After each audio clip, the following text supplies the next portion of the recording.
fasting is a really great tool to help you achieve a weight loss goal as long as you're not breaking your fast the wrong way. Which brings me to the first food that you should never break your fast with if you're looking to achieve a weight loss goal, and that's fruit juice. Fruit juice is actually very high in sugar. Just 8 ounces of orange juice comes in at about 20 to 21 grams of sugar. And fruit juice is also generally high in the sugar called fructose. And high amounts of fructose specifically increases a process of new fat creation in the liver called de novo lipogenesis. So you kind of completely negate any of the benefits that you got from fat burning during your fast when you then break your fast with really sugary fruit juice. And this includes fruit juice that's added into green juices or into smoothies. Instead, just try swapping your fruit juice for sparkling water, tea, coffee, or an unsweetened nut milk if you're using it for smoothies. My name's Autumn. I'm a certified clinical nutritionist with my master's in nutrition human performance. I talk a lot about intermittent fasting on my channel and how you can use it to achieve your weight loss and wellness goals. So if you're new here, make sure you subscribe. Okay, the second food you should never break your fast with if you're looking to achieve a weight loss goal is oatmeal. I know oatmeal has this like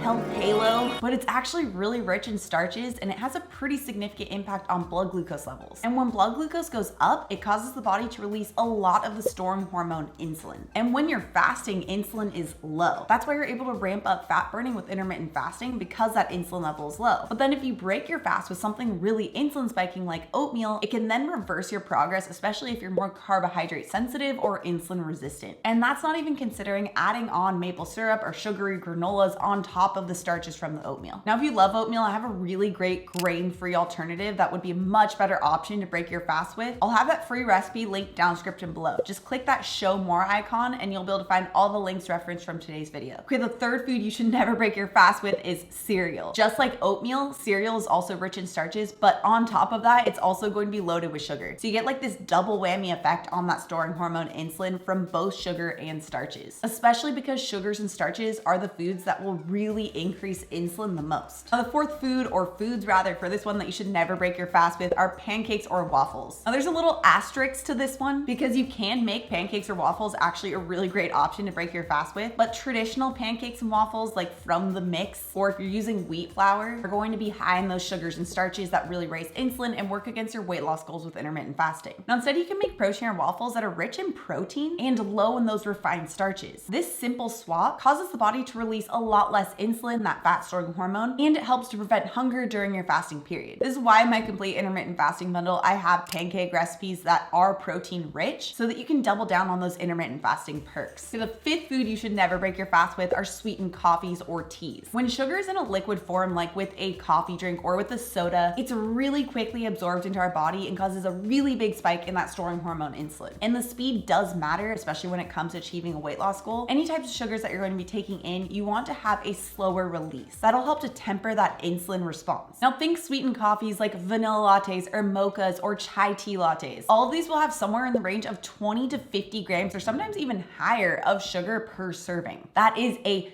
ton of sugar. And that massive amount of sugar will really spike your storing hormone insulin and really work against your weight loss goals with intermittent fasting. Which I actually have zero sugar coffee and tea recipes that are a really great option to use for a weight loss goal with intermittent fasting. And I've included them in my 7 free intermittent fasting download. This is totally free and it's a great option for you guys if you're brand new to intermittent fasting and you want some recipes that'll work with your weight loss goals, not against it. So I'll have a link for how you can download those 7 free intermittent fasting recipes down in the description below. Okay, the sixth food you should never break your fast with is sandwich.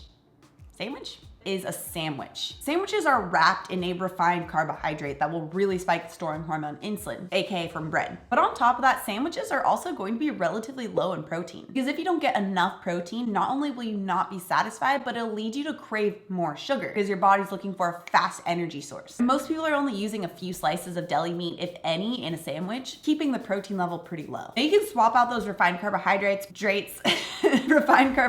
using a jicama wrap or a coconut wrap, and then just make sure that you're getting adequate amount of protein within that sandwich or wrap. And that can be from any of your favorite protein sources like chicken or tuna or eggs or tempeh. Now, the seventh food you should never break your fast with if you're looking to achieve a weight loss goal is granola. Granola is kind of like cereal where you have a starch that is also then covered with sugar. So you get that double whammy effect on the storing hormone insulin when you eat granola. Instead, you can get that same crunch that you add on to like your Greek yogurt by adding on nuts and seeds seeds and unsweetened coconut flakes and cinnamon and cacao nibs, all of which are zero sugar and will help you to achieve that weight loss goal with intermittent fasting. Okay, the 8th food you should never break your fast with is a bowl of fruit. Now, a bowl of fruit isn't necessarily bad unless you are very carbohydrate sensitive, but it's what it's lacking. That's the problem. I know a lot of people will break their fast with like a bowl of fruit thinking that they're doing something light and it'll help to stimulate their metabolism. But in reality, all you're taking in is sugar. There's no protein and there's no fat that will raise those satiety hormones and help to keep you satisfied and prevent hunger and sugar cravings later on. Not to mention, you're not getting any of the protein needed to help achieve a body recomposition goal where you're losing body fat while also gaining muscle. So if you are going to have some fruit, just make sure that you are pairing it with a source of protein and fat. And if you're really looking to accelerate your weight loss results, make sure that you're also choosing low sugar fruits like raspberries, blackberries, and strawberries. Okay, the 9th food you should never break your fast with is a protein bar. Now, this one does have protein, but it also is typically going to have a lot of added sugar as well. And that added sugar is what can be the problem. Just run a little experiment and take a look at the ingredients label on a protein bar that you often use, and you'll likely see that somewhere within the first 3 ingredients is some source of sugar, whether that be tapioca syrup, dates, maple syrup, honey. Regardless, it's likely coming from some source of sugar. Okay, the 10th food you should never break your fast with is just a protein shake. Now, this one does have protein, which is really great for helping to keep you satiated and achieve the body recomposition goal. But if you're just having protein, like a protein powder, and mixing it with water, and you're not having any other source of fat or fiber, you're not going to get fully satiated from that meal, and you're likely going to crave sugar later on as a result. Not to mention, a study even found that when you just have a lean protein source and no fat, you don't get as much of that muscle creation as you would if you paired protein with a fat source. So instead, you can try adding your protein powder into low sugar smoothie, like with my favorite break fast smoothie. You can check out that recipe right here. Also, if you're new to my channel and you love this science-backed information, make sure you subscribe right here. Come out new videos every Tuesday and Thursday. All right, guys, thanks so much for tuning in, and I'll see you in my next video.